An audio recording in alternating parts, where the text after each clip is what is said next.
Shalom and good morning. Today I would like to start a new series reading from the Zohar. The Zohar is a book that contains articles that are reading the Bible in the most high of a secret level possible.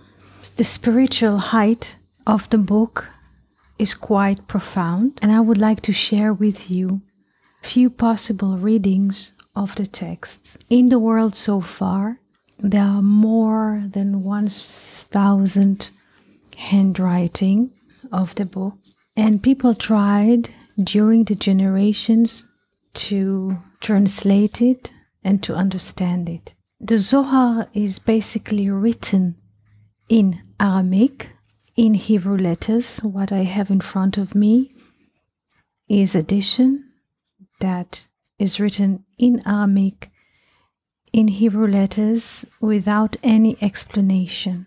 So when I read, it's reading fresh, and whatever comes while we speak comes, and this is what the recording says. Before coming to this conversation, I looked over different texts of the Zohar, and I didn't find anywhere else what is written here in the core text. This is why it's so dear to me, and I would like to share it with you.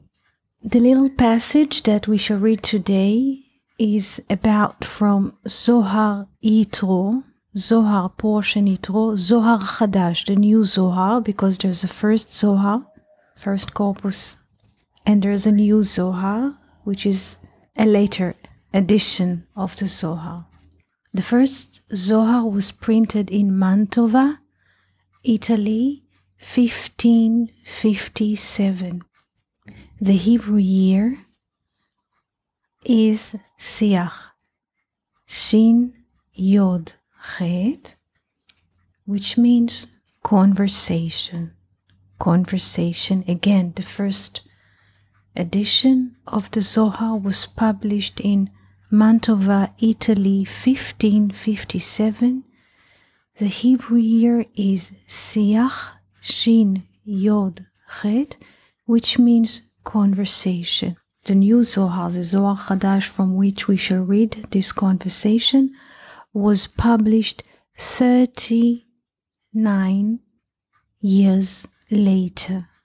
Again, 39 in Hebrew is the value of the word tal, tet lamed, which means dew waters.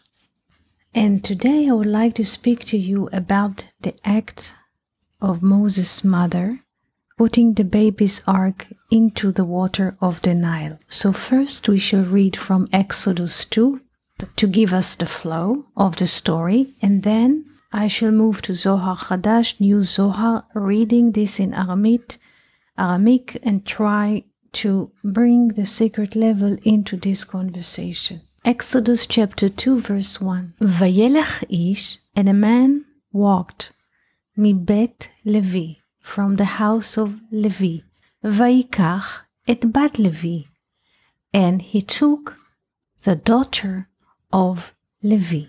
Verse 2. Vatahar haisha, and the woman conceived, vateled ben, and she bore a son. Vatere oto ki tovu, and she saw that he is good.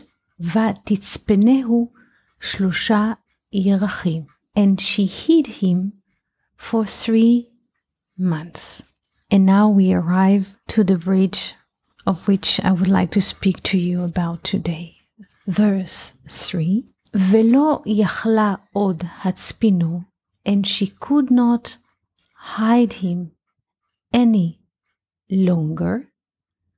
Vatikach lo tevat gome, and she took for him an ark of papyrus, gimel mem Aleph, גומה, ותחמרה בחמר וזפת, and she covered it with material and tar. ותשם בה את הילד, and she put in it the child. ותשם בסוף על שפת היאור. There's two kinds of putting here. ותשם בה את הילד, and she put in it the child. ותשם בסוף, and she put it, so to speak, upon. Suf is a plant that grows next to the waters, associated with bamboo or reed. But here the Zohar looks at the word suf in a different way, and soon we shall see how the Zohar reads or sees the word suf, which we read as bamboo or a papyrus, al sfat hayeor, upon the bank of the river Yeor. Yeor is the Hebrew name for the river Nile. But this is not just a reference to the river Nile. We shall see what the word Yeor means. And before I move to read in Zohar Chadash about this verse, usually when we read this part about the mother of the baby, the mother of the child that put him in the ark, we think about, or our mind almost automatically translate the story to an episode that happened in the past. Our mind tendency is to go and to read it like historical story, something that happened to ancient people. In a way, we're just reading another lore. It doesn't have to do with us at this moment. It's just something that our imagination can carry and maybe get a plastic image of it. But the people who wrote the Zohar Chadash, they're reading the Bible here and now, not in the past, but here and now, at present.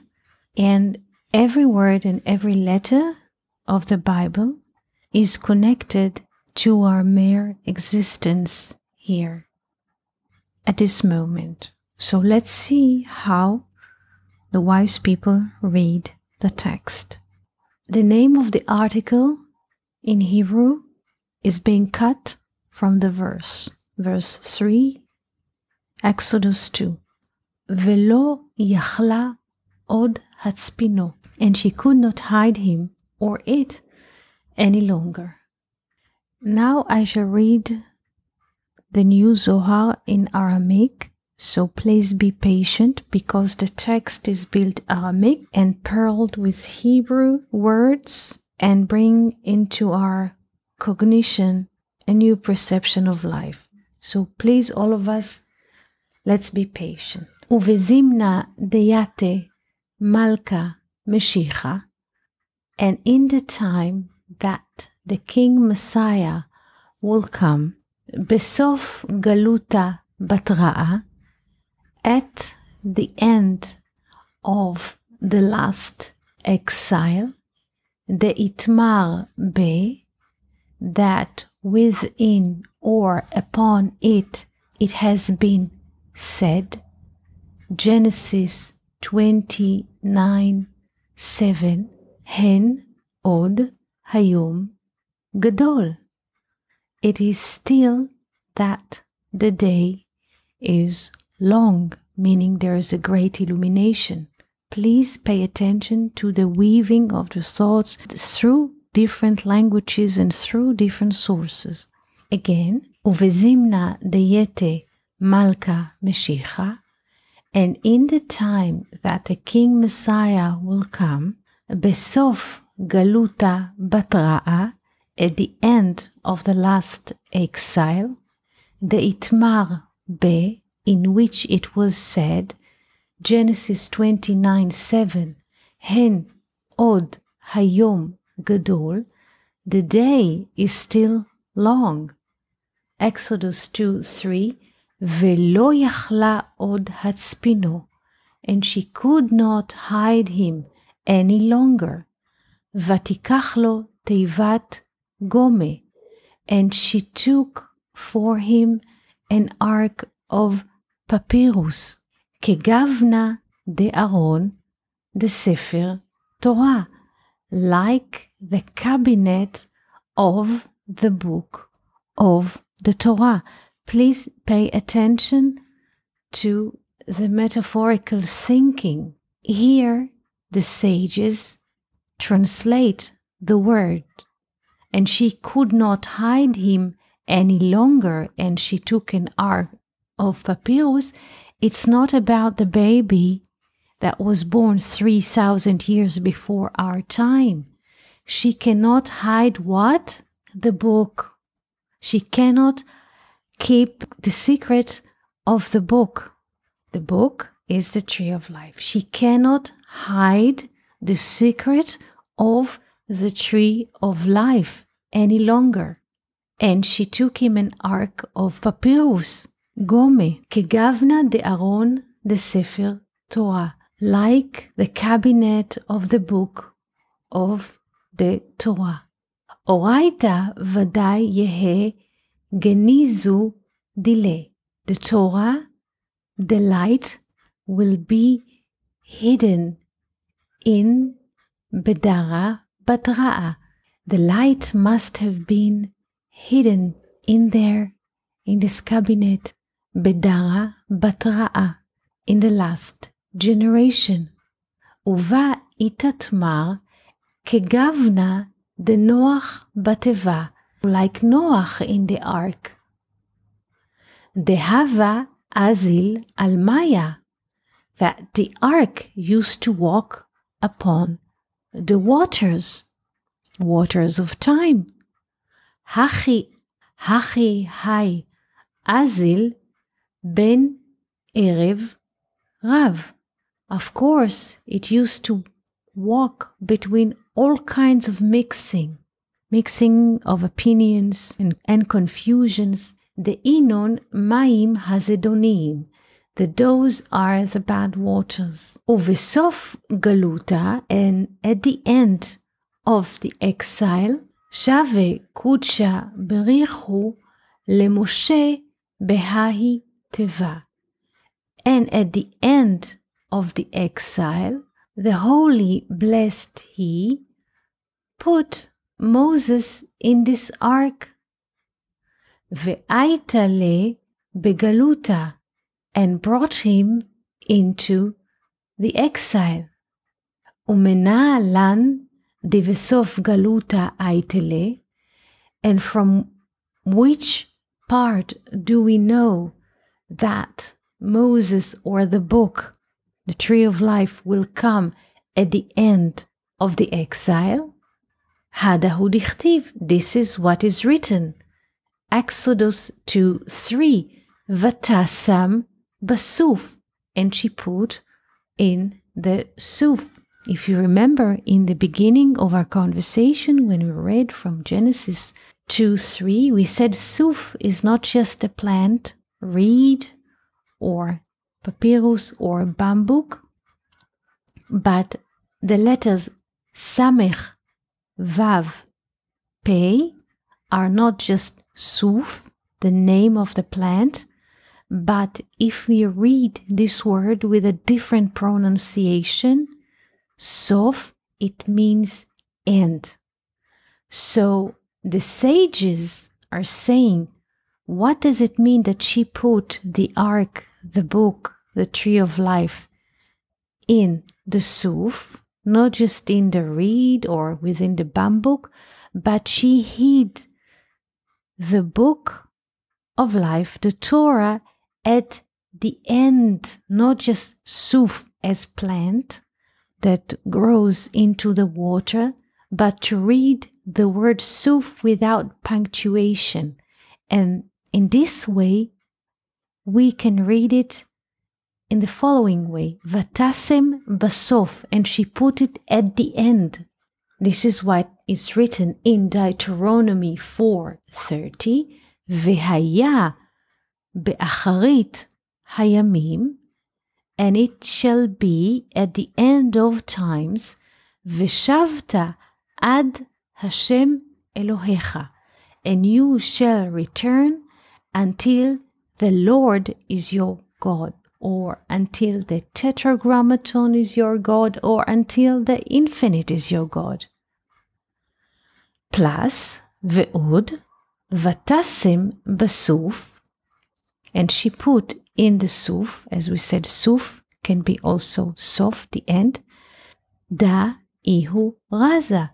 This is a secret which is written in the book of Kohelet, in English, Ecclesiastes 12:13. What is written in this chapter, in this verse?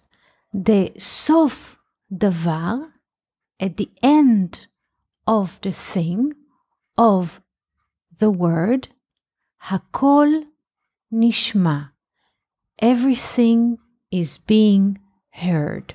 So all of us can see how the sages are weaving these dressings of wisdom upon the words of the Bible. They read the verse from Exodus 2:3, not just historical fact, but they read it at this moment as people who live in infinite. And she could not hide him any longer, or it refers to what? To the secret level of the Torah, to the secret level of the Bible. And how do they read? And she put the ark in the suf. She put it at the end. The mother here is not just a biological mother, but the quality of understanding inside of us beyond time and space.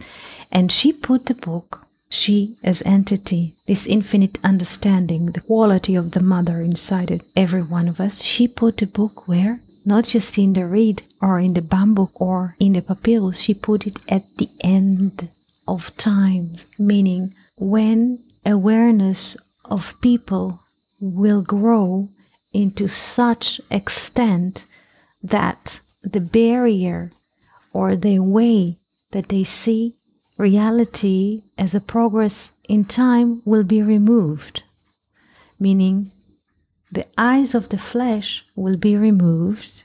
And this is why the prophets always speaking about the end of times. It doesn't mean that the world will end, but it means that a new awareness will come, that people will not see time anymore as barrier, as a concrete wall, but once we remove from our awareness the lies, the time, we are able to see the truth, the light that comes with the creation of the world, of the universe, and human. This is why this chapter in the Zohar is ended with the word of Kohelet. Kohelet is King Solomon, Ecclesiastes. In the words that he said, the sof davar, when something comes to the end, everything is being heard, meaning there is a sense of completion, nothing is lacking, and the connection between the creators and his creatures are being discovered. So I hope this conversation was not too hard to follow. I will attach the relevant texts that you could see the Zohar in Aramaic. This is a very special edition. I did not find it anywhere. You shall be the lucky ones to see this. And please write to us, how does it resonate in your ears? If it's hard to follow, easy to follow, if this is too complex to follow, and how we can continue in this tradition of reading naturally from the book of Zohar in Aramaic. Wishing you beautiful day and wonderful week.